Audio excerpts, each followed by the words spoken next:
Hello everybody, welcome back to Vinni की दुनिया। Hope all of you are doing great. तो कई जगहों पे आज के दिन को अष्टमी के रूप में मनाया जा रहा है और कई जगह पे आज के दिन को सप्तमी के रूप में मनाया जा रहा है, लेकिन हम इन सब चक्करों में बिल्कुल नहीं फंसेंगे। मैंने कल तक आपको माता रानी के छठे रूप की कहानी बताई और मैं इसी सिलसिले को आगे बढ़ाऊंगी। आज के दिन मैं आपको 7वें रूप और 8वें रूप की कहानी एक साथ बताऊंगी। होप करूंगी कि आज का वीडियो आप लोगों को अच्छा लगेगा। अगर अच्छा लगेगा तो मेरे चैनल को लाइक और सब्सक्राइब जरूर करें। तो आज है नवरात्रि का 7वां दिन और आज के दिन हम माता शक्ति के 7वें स्वरूप यानी कि कालरात्रि की पूजा करते हैं। तो आइए जानते हैं कि आज के दिन माता शक्ति ने कालरात्रि का रूप धारण क्यों किया था, इसके पीछे की पूरी कहानी क्या है। एक समय की बात है, 2 राक्षस हुआ करते थे जिनका नाम था शुंभ और निशुंभ। उनका एक और भाई था जिसका नाम था नमुची, जो देवराज इंद्र के हाथों मारा गया था। इस बात से शुंभ और निशुंभ बहुत ज्यादा क्रोधित थे और वो देवताओं से इस चीज का बदला लेना चाहते। देवताओं से बदला लेने के लिए शुंभ निशुंभ ने ये तय किया कि वो देवताओं के साथ युद्ध करेंगे और युद्ध में उन लोगों को पराजित करेंगे। उसी समय 3 और दैत्य चंड, मुंड और रक्तबीज, इन्होंने भी यही तय किया कि इस कार्य में ये शुंभ और निशुंभ के साथ मिलकर के देवताओं से युद्ध करेंगे। फिर इन सारे दैत्यों ने मिलकर देवताओं के ऊपर आक्रमण किया, युद्ध में उनको पराजित किया और फिर तीनों लोक में इन्होंने अपना कब्जा जमा लिया। इन सब चीज के बाद देवता लोग काफी ज्यादा परेशान हो गए और परेशान होकर उन्होंने देवी शक्ति की आराधना की कि वो वापस से इस दुनिया में जन्म लें और इन सारे दैत्यों का संहार करें। तब देवी शक्ति ने देवी कौशिकी के रूप में वापस से जन्म लिया और इन दैत्यों का नाश करने का ठाना। देवी कौशिकी ने बहुत सारे राक्षसों को केवल अपनी दृष्टि से ही समाप्त कर दिया, पर लेकिन फिर भी बहुत सारे ऐसे दैत्य थे जो बहुत ज्यादा ताकतवर थे, जैसे चंड, मुंड, रक्तबीज और रूरू। तब देवी कौशिकी ने अपने माथे से एक और देवी का निर्माण किया जिसे कहा गया कालरात्रि।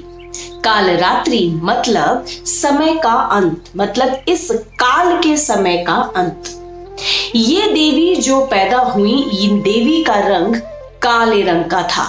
उनका पूरा शरीर जो था वो रक्त से लथपथ था और उन्होंने गले में मुंडियों की माला पहनी हुई थी।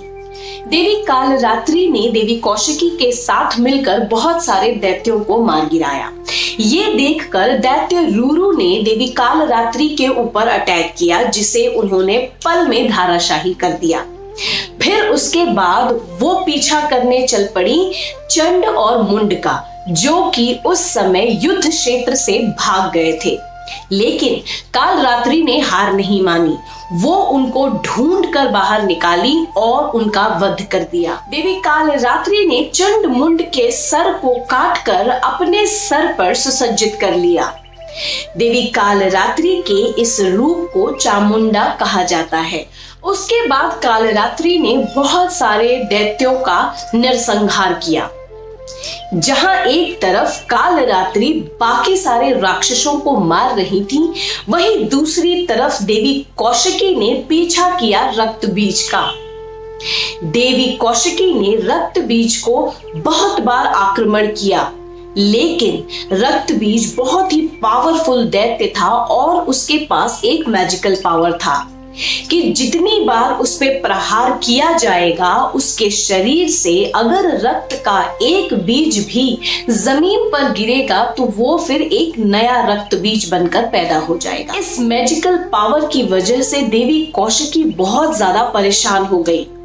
फिर उन्होंने कालरात्रि को बुलाया और दोनों देवियों ने मिलकर रक्त बीज पर प्रहार किया। जहां एक तरफ देवी कौशिकी त्रिशूल से रक्त बीज पर प्रहार करती थी, उसका रक्त जमीन पर न गिर जाए, इसके लिए देवी कालरात्रि अपनी जीभा को बाहर निकालकर रक्त बीज का रक्त पीती थी। इसी तरीके से दोनों देवियों ने मिलकर रक्त बीज को समाप्त कर दिया और फिर उसके साथ बहुत सारे और भी दैत्यों को समाप्त किया, जैसे कि शुंभ, निशुंभ और बहुत सारे राक्षसों को। और इस तरीके से उन्होंने इन राक्षसों का अंत कर दिया। अगर देवी कालरात्रि नहीं होती तो रक्त बीज को मार पाना नामुमकिन हो जाता। देवी कालरात्रि जो है वो देवी शक्ति का हिंसक और क्रूर रूप है। इसीलिए नवरात्रि के 7वें दिन देवी शक्ति के इस रूप यानी कालरात्रि रूप की पूजा की जाती है। होप करती हूँ कि आज की कहानी आप लोगों को अच्छी लगी होगी। अगर अच्छी लगी होगी मेरी कहानी तो कृपया करके मेरे चैनल को लाइक और सब्सक्राइब जरूर करिएगा। तो बस आज के लिए इतना ही। नमस्कार।